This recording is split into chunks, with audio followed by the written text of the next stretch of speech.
My name is Stella Whitmore, and last year my father forbade me from celebrating my daughter's 8th birthday because, in his words, your brother's kids don't feel special enough lately. He said it like it was weather casual, inevitable, and completely heartless. That single sentence shattered everything I believed about family. My daughter, Lily, had spent weeks drawing invitations and counting down with paper stars on her wall. When I told her the party was canceled, she asked in the smallest voice, "Did I do something wrong?" That night, while my father poured whiskey and my brother laughed in the living room, I packed 2 suitcases, grabbed Lily's hand, and walked out of the only home I'd ever known. We left behind their perfection, their rules, their golden children. A year later, happiness found us again. And when they saw it, it destroyed them. Growing up in the Whitmore house meant living under a spotlight that was never pointed at me. My father, Richard Whitmore, was the kind of man who measured affection like a banker. Every smile had an interest rate. Every favor came with a due date. And my older brother, Ethan, was his prized investment. When Ethan got a B on his report card, Dad said, "He's gifted but distracted." When I brought home straight A's, he said, "Good. That's what's expected." That pattern stretched through everything. Ethan's soccer trophies lined the living room shelves. My nursing degree hung in a hallway no one walked through. It didn't matter that I worked 2 jobs through college, that I paid my own tuition while Ethan borrowed money and forgot to return it. Dad called him ambitious. He called me responsible. Different words for the same invisible role. The one who holds things together so someone else can shine. When Mom was alive, she used to whisper, "Don't take it personally, sweetheart. Your father just wants to be proud." But after she died, pride became the only language he spoke. Ethan became his mirror. I became his mop. By the time I had Lily, I'd accepted it. I thought, distance would protect me, different house, different life. But control has a way of traveling through bloodlines. Last spring, I brought Lily to visit Dad.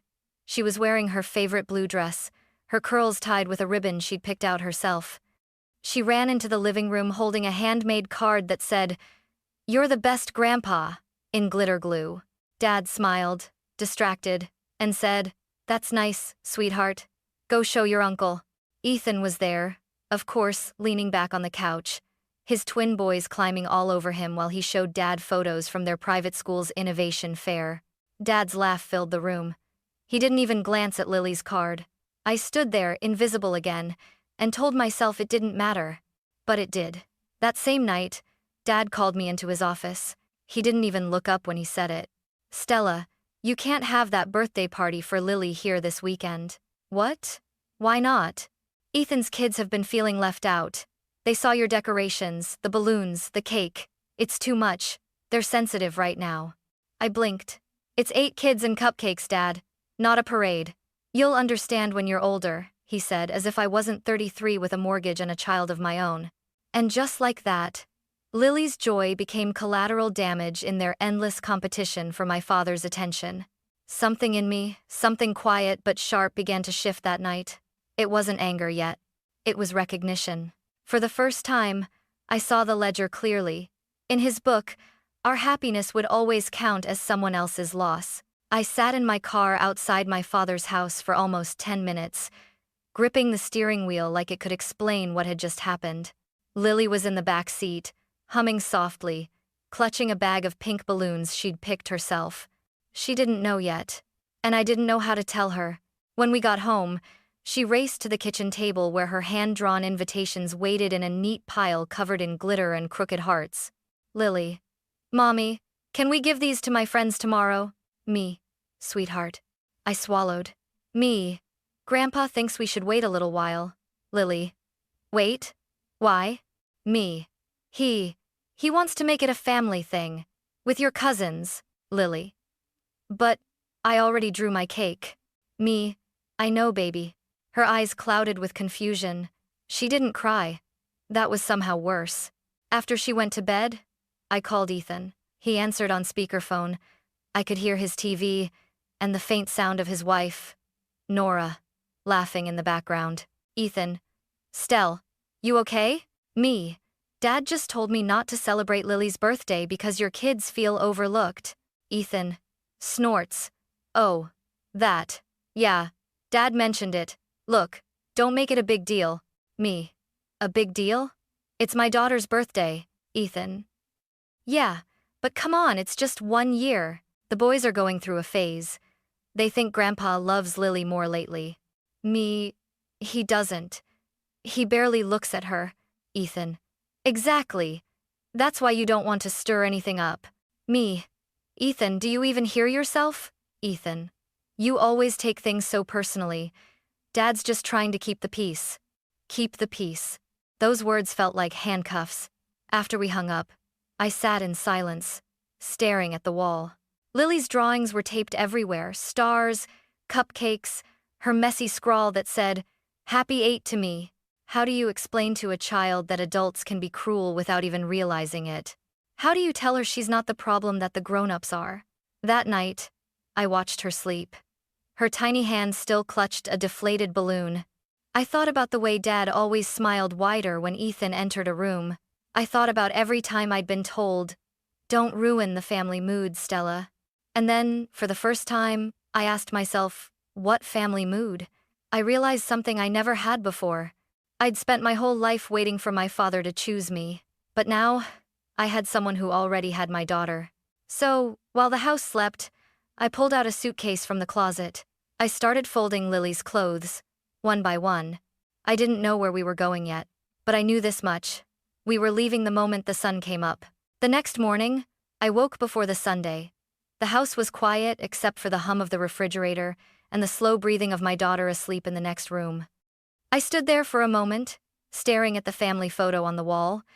Dad, Ethan, me all smiling for a camera that didn't capture the truth. I slipped it from the frame and left it face down on the counter. When Lily woke, I told her we were going on a birthday adventure. Her sleepy eyes widened. Lily. Like a trip? Me.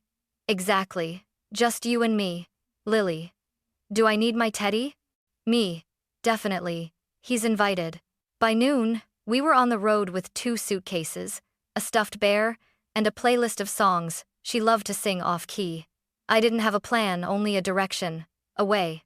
We stopped at a tiny roadside motel off Route 19, the kind with flickering neon letters and a vending machine that only took quarters. The woman at the front desk looked at me like she'd seen 100 stories just like ours.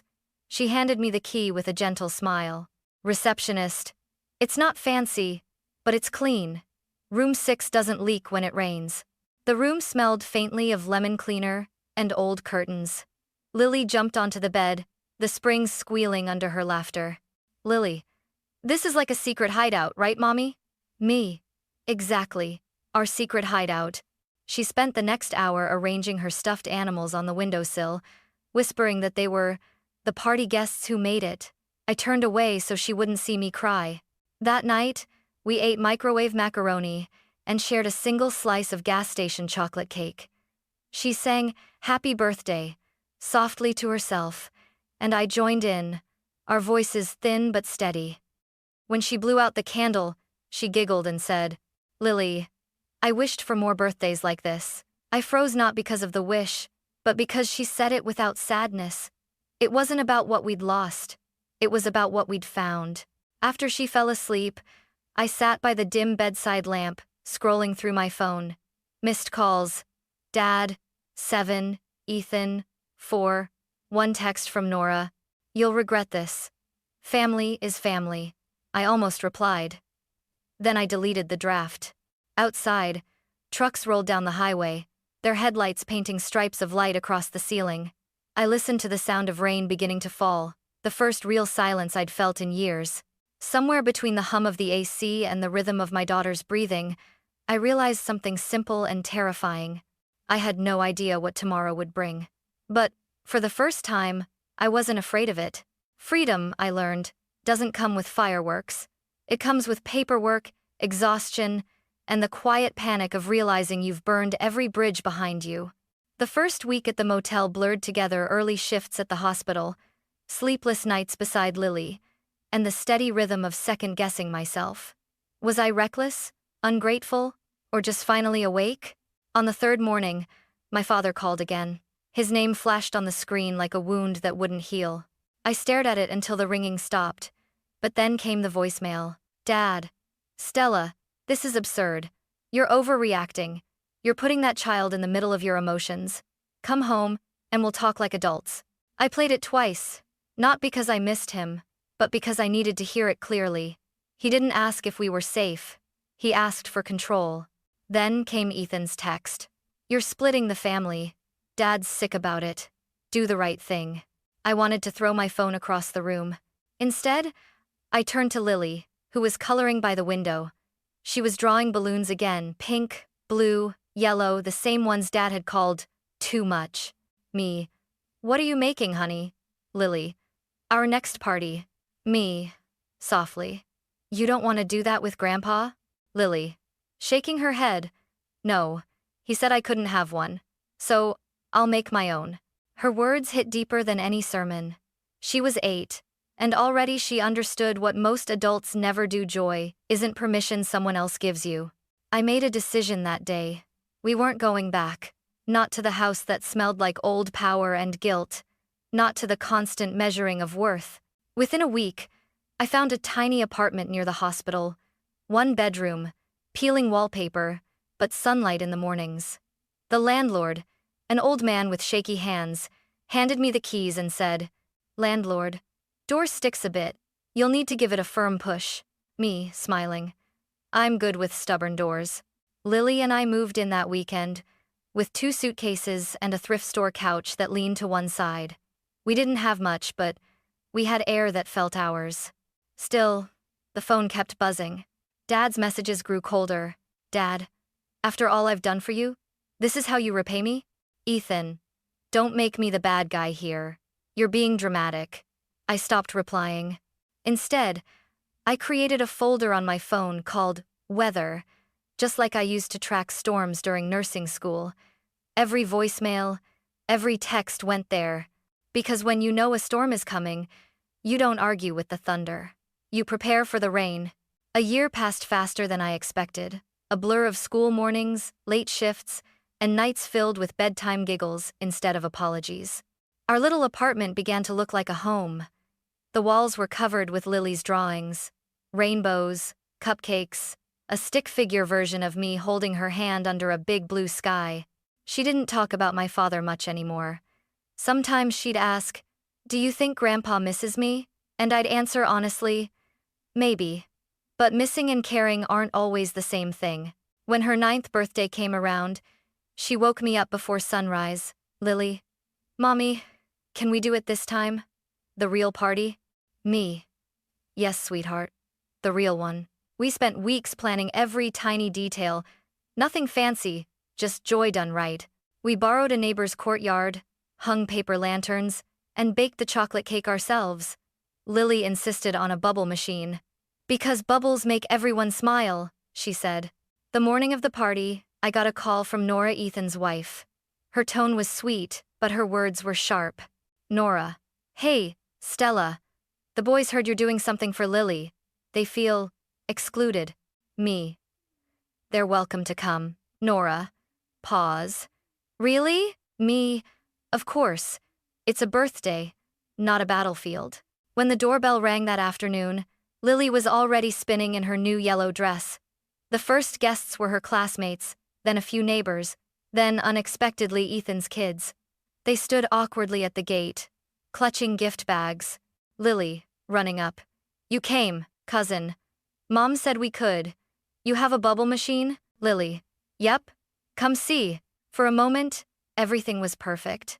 The sound of children laughing filled the air like music. No tension, no hierarchy, just the simple chaos of joy. Then, as the sun began to set, a familiar voice broke through the laughter. My father. He stood at the gate holding a giant wrapped box and the same stern expression I'd seen my whole life. Dad. I'm here to make peace. Where's my birthday girl? Me. Outside, playing happy. Dad. You didn't invite me. Me. You told me not to celebrate her last year. I assumed you weren't interested. He sighed, pretending patience. Dad. Stella, stop being dramatic. Let's not ruin another family moment. Me. There's nothing to ruin, Dad. You already did that. The look he gave me was the same one that used to make me shrink as a child. But this time I didn't. Dad. Your brother's on his way. We'll settle this properly. And just like that, peace turned to a warning. Because I knew what settling it properly meant in our family. Making sure I remembered my place. The sun had already started dipping behind the rooftops when Ethan arrived right on cue, like a storm that had been circling all day waiting to break. He stepped through the gate wearing a pressed white shirt, sunglasses still on though the light was fading, and that smug half-smile that always made my stomach tighten. Behind him trailed Nora, looking tense, her eyes darting between him and my father as if she already sensed what was coming. Lily's laughter faltered the moment she saw them. The courtyard went quiet, the kind of silence that hums before thunder. Ethan. So this is it? The rebellion of the century? Me. It's Lily's birthday, Ethan. Not a political protest. Ethan. Funny, Dad said you didn't even invite us. He had to tell me himself. Me. Everyone was welcome. You just needed to come as guests, not commanders. Ethan. Guests? We're family, Stella. Me. Family doesn't issue ultimatums. He scoffed, pacing closer, his shoes crunching over confetti. Ethan. You always do this. Turn everything into a tragedy so you can play the hero. Me. I'm not the hero, Ethan. I'm just done being the side character in your drama. Dad stepped forward then, setting the giant gift box on the table like a trophy. Dad. Enough.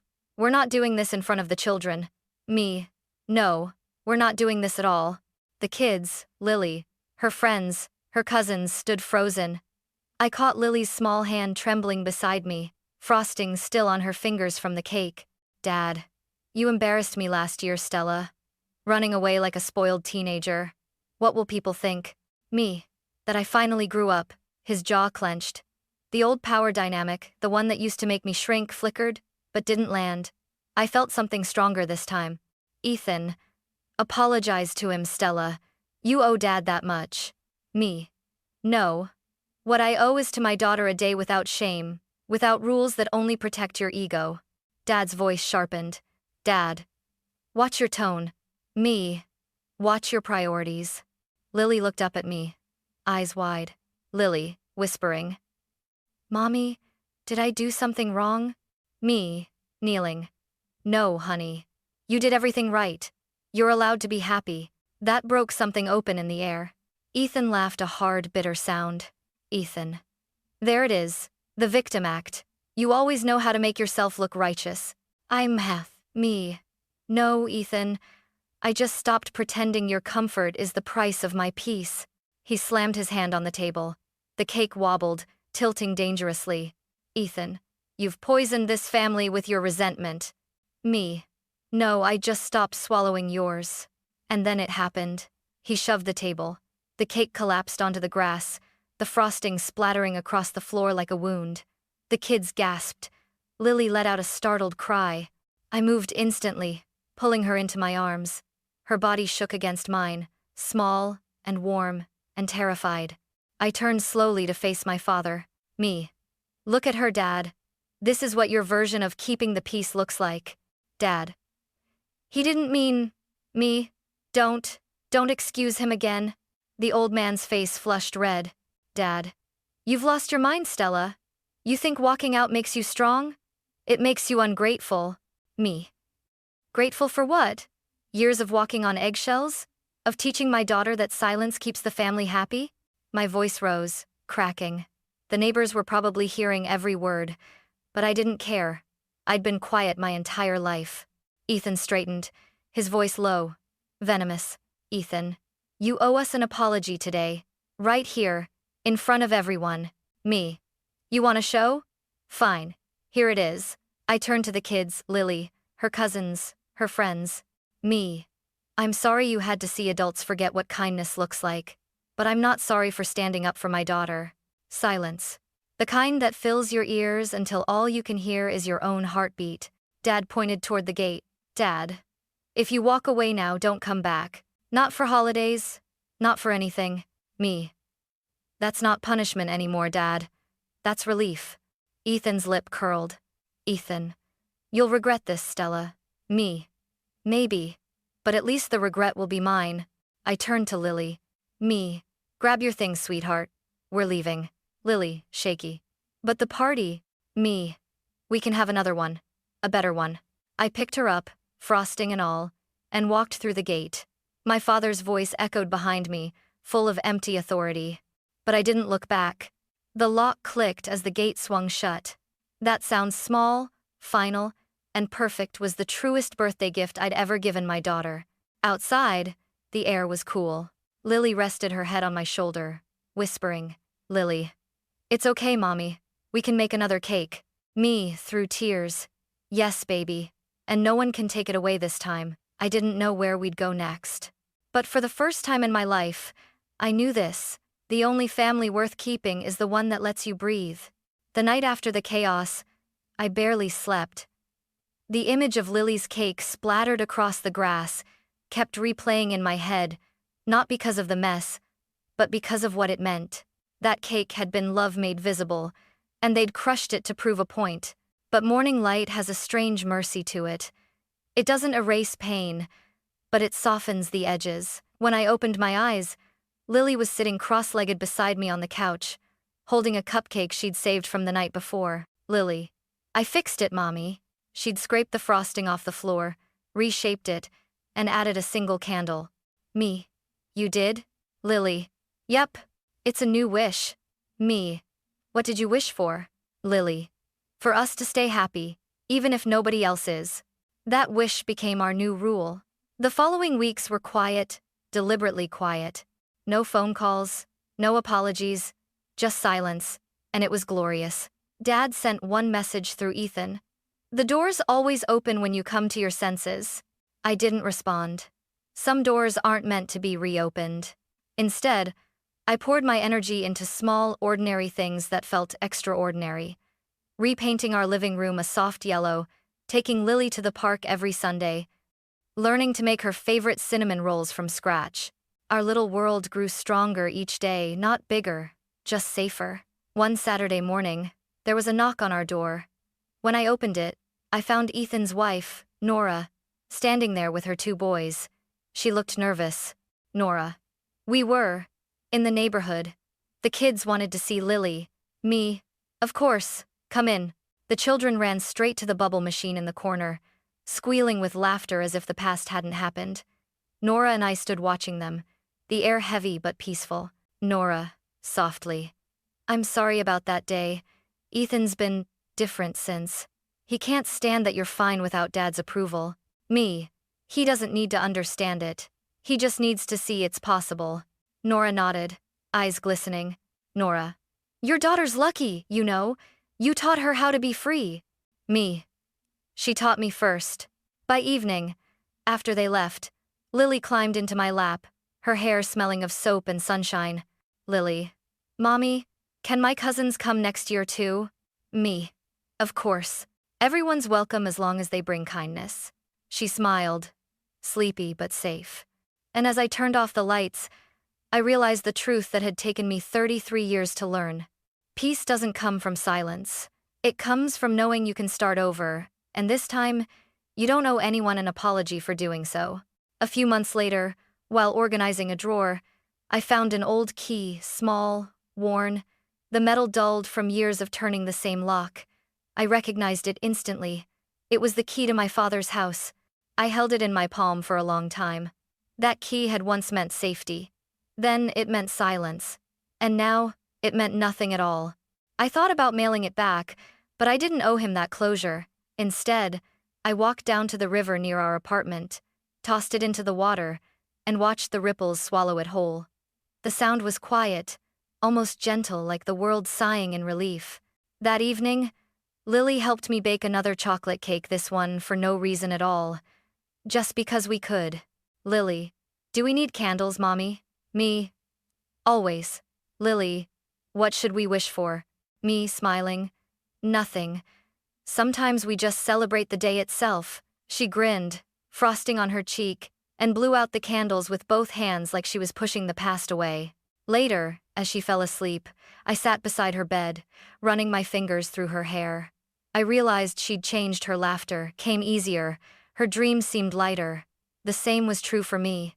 For the first time, there were no voicemails from Dad waiting. No texts from Ethan trying to guilt me back into the old system. The storm had passed because I'd stopped standing in the rain. A few days later, a letter arrived. No return address, but I knew the handwriting. My father's. It said only 5 words. Family forgives. Come home soon. I folded it carefully, slid it into a drawer, and whispered, "Me. We already are home." That night, I tucked Lily in and sat at our kitchen table. The same one we'd eaten countless dinners on, scratched, uneven, but ours. The lamp cast a warm pool of light, and for once, I wasn't waiting for something to go wrong. I thought about all the doors I'd unlocked in my life, hospital rooms, apartment gates, even my father's house once upon a time. But the most important one wasn't made of wood or metal. It was the one inside me. The one that finally clicked open when I realized I didn't need permission to live in peace. So I whispered it like a promise, not to my father, not to Ethan, but to myself and to the little girl sleeping down the hall. No one decides our joy again. And as the night settled around us, I could almost hear the faint echo of that old key sinking, a final, gentle sound of closure,